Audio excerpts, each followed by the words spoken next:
إن الحمد لله وصلي وسلم على نبينا مصطفى محمد صلى الله عليه وسلم وعلى آله وصحبه أجمعين أما بعد أعوذ بالله من الشيطان الرجيم بسم الله الرحمن الرحيم സൂറ അൽ അംബിയ 16-17 രണ്ടായത്തുകൾ നോക്കൂ. വമാ ഖലഖ്നസ് സമാഅ വൽ അർദ്, വമാ ഖലഖ്നാ നാം സൃഷ്ടിച്ചിട്ടില്ല അസ്സമാഅ ആകാശത്തെ വൽ അർദ് ഭൂമിയെയും വമാ ബൈനഹുമാ അത് രണ്ടിന്റെയും ഇടയിലുള്ളതിനെയും ലഅബീൻ കളിയായി സൃഷ്ടിച്ചിട്ടില്ല എന്ന് പറഞ്ഞാൽ അല്ലാഹു സുബ്ഹാനഹു തആല ആകാശത്തെയും ഭൂമിയെയും അത് രണ്ടിന്റെയും ഇടയിലുള്ളതിനെ ഒരു കളിയായി സൃഷ്ടിച്ചതല്ല, അത് കൃത്യമായി യാഥാർത്ഥ്യ ബോധ്യത്തോടുകൂടി സൃഷ്ടിച്ചതാണ് എന്നാണ് ആ പറഞ്ഞതിന്റെ അർത്ഥം.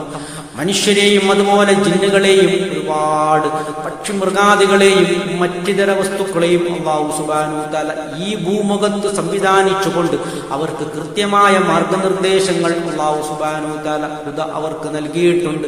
അത് മാത്രമല്ല, കൃത്യമായ സൽപന്ഥാവിൽ കൂടി സഞ്ചരിക്കാൻ ആവശ്യമായ രൂപത്തിൽ അവർക്ക് മാർഗനിർദ്ദേശങ്ങൾ നൽകുന്നതിന് വേണ്ടി റസൂലുമാരെ അയച്ചിട്ടുണ്ട്. ആ റസൂലുമാർക്ക് അല്ലാഹു സുബ്ഹാനഹു തആല കൃത്യമായ വേദഗ്രന്ഥങ്ങളും നൽകി അനുഗ്രഹിച്ചിട്ടുണ്ട്. അവർക്ക് വേദവിജ്ഞാനവും നൽകിയിട്ടുണ്ട്. അതുകൊണ്ട് ഒരിക്കലും ഇതൊരു കളിയായോ വിനോദമായോ അല്ല. ഈ ആകാശത്തെയും ഭൂമിയെയും അതിനിടയിലുള്ളതിനെയും അല്ലാഹു സംവിധാനിച്ചത്, സൃഷ്ടിച്ചത് എന്നൊക്കെയാണ് ഈ പറഞ്ഞതിന്റെ പൊരുൾ.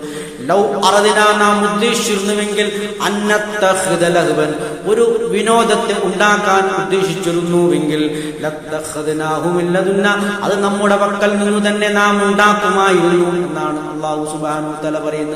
ഒരു വിനോദം ഉണ്ടാക്കാൻ നാം ഉദ്ദേശിച്ചിരുന്നുവെങ്കിൽ അത് നാം തന്നെ ഉണ്ടാക്കും എന്നാണ് ഈ പറഞ്ഞതിന്റെ അർത്ഥം. അതുകൊണ്ട് മനുഷ്യരെ നിങ്ങൾ കളി വിനോദത്തിന്റെ പിറകിൽ പോയിക്കൊണ്ട് നിങ്ങളുടെ ഈ ഐഹിക ദുനിയാവിലെ വിലപ്പെട്ട ഈ ജീവിതം നിങ്ങൾ നശിപ്പിക്കരുത് എന്നാണ് ആ പറഞ്ഞതിന്റെ അർത്ഥം. അവസാനം പറയുന്നു, നോക്കൂ, ഇൻ കുന്നാ നാം ആകുകയാണെങ്കിൽ ഫാഇലീൻ പ്രവർത്തിക്കുന്നവനാകുന്നു എന്ന് പറഞ്ഞാൽ നാം അത് പ്രവർത്തിക്കാൻ ഉദ്ദേശിക്കുന്നില്ല എന്നാണ് ആ പറഞ്ഞതിന്റെ അർത്ഥം. ഒരിക്കലും നാം ഒരു വിനോദം ഉണ്ടാക്കാൻ ഉദ്ദേശിക്കുന്നില്ല. ഒരു കളിയായോ വിനോദമായോ അല്ല. ഈ ആകാശത്തെയും ഭൂമിയെയും അതിനിടയിലുള്ളതിനെയും അല്ലാഹു സൃഷ്ടിച്ചിരിക്കുന്നു. കൃത്യമായ യാഥാർത്ഥ്യ ബോധത്തോടു കൂടിയാണ് മനുഷ്യരെയും ജിന്നുകളെയും പരീക്ഷിച്ചറിയാൻ വേണ്ടിയാണ്. അങ്ങനെ ആ വിജയികൾക്ക് ശാശ്വതമായ സ്വർഗം നൽകുവാനും പരാജിതർക്ക് കൃത്യമായ നരകശിക്ഷ നൽകുവാനും വേണ്ടിയാകുന്നു. ഇതുമായി ബന്ധപ്പെട്ട് ശീലിക്കാനുള്ളത്. അഖ്റദവാനാ അൽഹംദുലില്ലാഹി റബ്ബിൽ ആലമീൻ.